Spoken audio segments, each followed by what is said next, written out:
ಪ್ರಿಯರಾದವರೇ, ಯೇಸುಕ್ರಿಸ್ತನ ನಾಮದಲ್ಲಿ ನಿಮ್ಮನ್ನು ವಂದಿಸುತ್ತೇನೆ. ಚೆನ್ನಾಗಿದ್ದೀರಾ? ಸೌಖ್ಯವಾಗಿದ್ದೀರಾ? ಸಂತೋಷವಾಗಿದ್ದೀರಾ? ಯಾವಾಗಲೂ ಕರ್ತನಲ್ಲಿ ಸಂತೋಷವಾಗಿರಬೇಕು. ಈ ದುಃಖ, ಭಯ, ಕಳವಳವೆಲ್ಲ ಇರಬಾರದು. ಯೇಸು ಇದ್ದಾನಲ್ಲವ, ನೋಡಿಕೊಳ್ಳುವನು. ಆದರೆ ನೀವೊಂದು ಕಾರ್ಯ ಮಾಡಬೇಕು. ದೇವರ ಬಳಿ ಒಂದು ಕಾರ್ಯವನ್ನು ಕೇಳುವುದಾದರೆ ಹೊಂದಿಕೊಳ್ಳುವವರೆಗೂ ಕೂಡ ತಾಳ್ಮೆಯಿಂದ ಕಾದಿರಬೇಕು. ದೇವರು ಹೇಳುತ್ತಾರೆ, ಒಂದು ವಾಕ್ಯ ನೋಡಿರಿ, ಕೀರ್ತನೆಗಳು 37:7 ವಾಕ್ಯದಲ್ಲಿ, ಯೆಹೋವನ ಸನ್ನಿಧಿಯಲ್ಲಿ ಶಾಂತನಾಗಿ ಆತನಿಗೋಸ್ಕರ ಕಾದಿರು.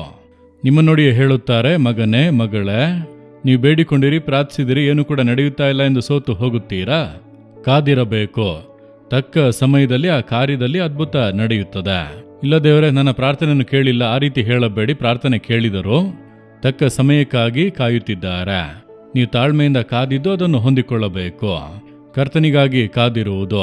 ಅಬ್ರಹಾಮನು ನೋಡಿರಿ, 25 ವರ್ಷಗಳು ವಾಗ್ದಾನದ ನೆರವೇರಿಕೆಗಾಗಿ ಕಾದಿದ್ದನು. ಮಧ್ಯದಲ್ಲಿ ಕೆಲವೊಂದು ಸೋಲು, ಸಮಸ್ಯೆಗಳು, ಇಕ್ಕಟ್ಟುಗಳೆಲ್ಲ ಬಂದವು. ಆದರೂ ಕೂಡ 25 ವರ್ಷಗಳ ನಂತರ ಅವನು ಆಶೀರ್ವಾದವನ್ನು ಹೊಂದಿಕೊಂಡನಲ್ಲವ. ಕಾದಿದ್ದು ಹೊಂದುವಂಥ ಆಶೀರ್ವಾದ ಬಹಳ ದೊಡ್ಡ ಸಂತೋಷವನ್ನು ಕೊಡುತ್ತದೆ. ನೀವು ಕೂಡ ತಾಳ್ಮೆಯಿಂದ ಕಾದಿರಿ. ನೀವು ಪ್ರಾರ್ಥಿಸುವಂಥ ಕಾರ್ಯಗಳಲ್ಲಿ ಅದ್ಭುತಗಳು ನಡೆಯುತ್ತವೆ. ನೀವು ಹೊಂದಿಕೊಳ್ಳಲಿದ್ದೀರಿ. ದೇವರು ತಡ ಮಾಡುವುದಿಲ್ಲ. ತಕ್ಕ ಸಮಯದಲ್ಲಿ ಅದ್ಭುತಗಳು ನಡೆಯುತ್ತವೆ. ನೀವು ಭಯಪಡುತ್ತಾ ಇರುವಂಥ ಕಾರ್ಯಗಳ ಕುರಿತಾಗಿ ಕಳವಳಗೊಳ್ಳದೆ, ದೇವರೇ, ನಾನು ತಾಳ್ಮೆಯಿಂದ ಕಾಯುತ್ತಿದ್ದೇನೆ, ನನಗೆ ಮಾಡುತ್ತೀರೆಂಬುದಾಗಿ ನಂಬುತ್ತೇನೆಂಬುದಾಗಿ ಮಾತ್ರ ಹೇಳಿರಿ.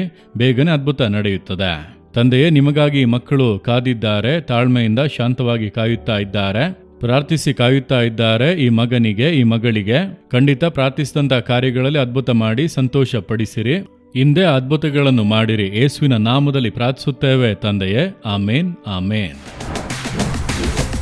Jesus redeem Kannada YouTube channel ಅನ್ನು ಸಬ್ಸ್ಕ್ರೈಬ್ ಮಾಡಿ.